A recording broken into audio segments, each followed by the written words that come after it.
Most Americans think the absolute ultimate financial cheat code is waking up, checking their phone, and seeing a dividend check hit their account. No boss, no commute, just pure passive income replacing their entire salary. But there is a massive, silent problem with that idea. And if you're chasing that income right now without one highly specific plan, you're literally walking straight into a wealth-destroying trap.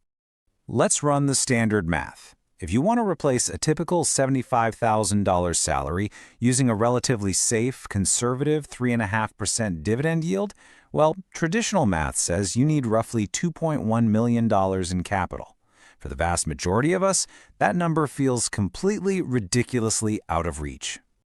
But what if you get aggressive? What if you target a massive 12% yield using high-yield funds or specialty assets?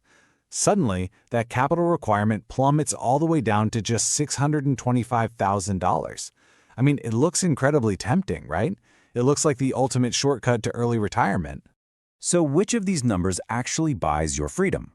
Well, here is the brutal truth. One of these paths buys true financial independence, while the other buys a massive tax headache and a devastated portfolio. To actually separate the winners from the victims here, you need a specific three-step blueprint, and you have to track a single hidden dividend metric that almost nobody on Wall Street is talking about. So, let's dive into part one, the 3 silent wealth killers. Because the absolute most dangerous thing about dividend investing actually isn't the yield itself, it's the silent, invisible erosion of your hard-earned money. Look closely at the tax illusion. Yield is absolutely not the same thing as after-tax spendable cash.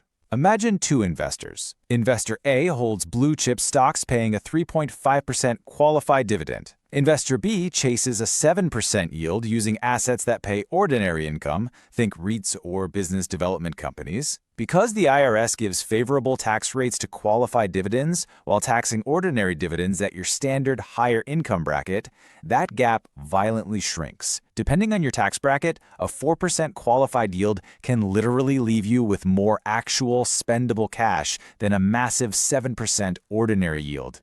Then you've got the inflation trap. Historically, dividends from healthy, growing companies increase faster than inflation. If you lock into a flat 10% yield today, yeah, it feels amazing in year 1, but over 10 or 20 years, inflation silently eats your purchasing power alive. On the flip side, a smaller 3.5% yield that actively compounds and grows every single year will eventually completely overtake that flat high yield. Your perfect number just becomes a fantasy if your income stream doesn't rise with prices. Which brings us to the single metric almost nobody watches: payout quality. Look, a 10% yield is absolutely meaningless if the company is literally borrowing money just to pay you. Payout quality measures the percentage of dividends paid from real hard operating cash flow. If they're paying you from real cash they generated, you're safe. But if they're funding it with debt, it's a trap, and a catastrophic dividend cut is right around the corner. Okay, so how do we actually fix this? Let's get into part 2, the 60-30-10 blueprint. This is exactly how we lower your capital target without falling into those brutal traps.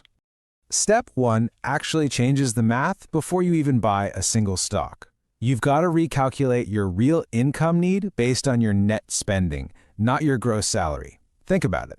A $75,000 salary often translates to only about $55,000 or $60,000 in true after-tax spending anyway. Right off the bat, you've drastically lowered the amount of income your portfolio actually needs to generate. Add in a 1 to 2 year cash buffer so you never, ever have to sell stocks during a market crash, and boom, you are ready for step 2. Step 2 is deploying the 60-30-10 blended yield framework. Instead of going all in on boring, low-yield safety or wildly rolling the dice on high-yield risk, you blend them like a master chef. 60% goes into conservative dividend growth. Think your broad ETFs and blue chips. 30% hits your moderate yielders, like high-quality REITs, to juice up that monthly income. And a strictly limited 10%, that goes into aggressive high-yield assets. By mixing it this way, you can realistically hit a blended 5% yield. Suddenly, to replace that $60,000 spending need, your required capital drops down to around $1.5 million. Now that is much more attainable. Here is exactly how that risk map looks in the real world. Your conservative tier, we're talking legendary companies like Johnson & Johnson with over 6 decades of constant dividend increases provides the steady growth that fights off inflation. The moderate tier, like Realty Income, gives you higher, incredibly satisfying monthly cash flow, but with slower growth. Finally, your aggressive tier, like Main Street Capital, requires way less capital upfront to generate cash, but man, it comes with high volatility. Combining these three is the absolute secret to bulletproof resilience. But wait, it gets better. Moving on to part 3, the tax location secret. Because if you just blindly throw all of these assets into a standard brokerage account, you are literally handing massive amounts of your wealth right back to the IRS. This is the secret arbitrage most regular investors completely miss. It's called tax location. You absolutely want to place your tax-inefficient, ordinary income assets, like those high-yielding REITs and BDCs, inside your tax-deferred retirement accounts like your IRA. This perfectly shields that massive yield from immediate, brutal taxation. Meanwhile, you keep your compounding blue-chip dividend growers over in your taxable accounts to legally take advantage of lower long-term capital gains rates. Honestly, this single move can effectively shave hundreds of thousands of dollars off your final capital target. All right, part 4, real-world case studies. To really see why this matters, we have to stress test this math. What exactly happens when these strategies slam into a real economic crisis? Check out how these 3 distinct paths behave under intense pressure.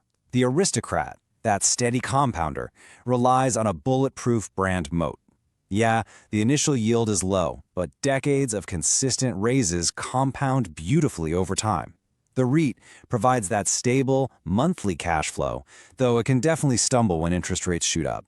But the high-yield trap? Oh man, it looks amazing right up until credit stress hits. Suddenly, the leverage breaks, the dividend gets slashed, the stock price absolutely plummets, and your passive income completely evaporates. Never forget, a massive yield is a warning light just as often as it is an opportunity. Which brings us to part 5, the ultimate retirement formula.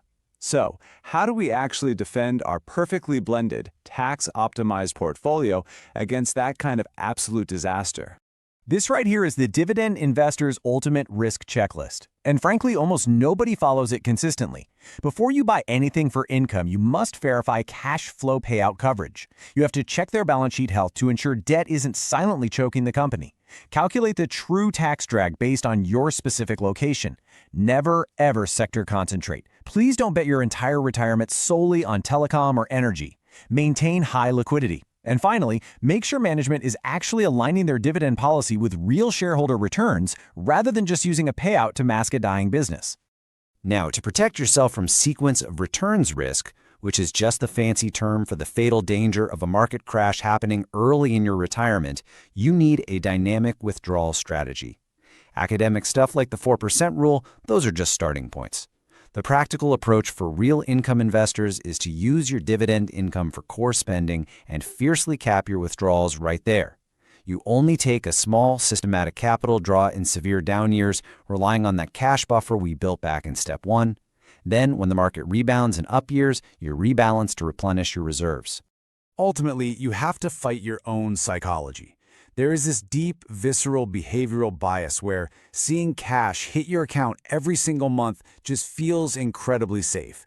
But trust me, that thrill can completely mask long-term capital destruction. The biggest fallacy in finance is believing that income is passive. It is not. It has to be actively managed for taxes, sector risk, and growth.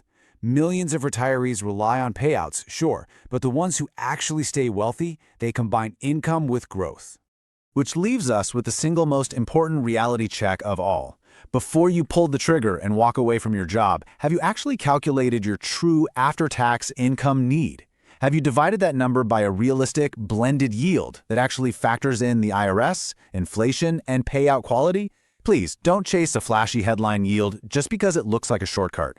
Protect your downside, aggressively optimize your tax locations, and build a financial machine that actually outpaces inflation. Dive into your own numbers today. Ask yourself right now, is your freedom built on mathematical reality or just a really seductive percentage?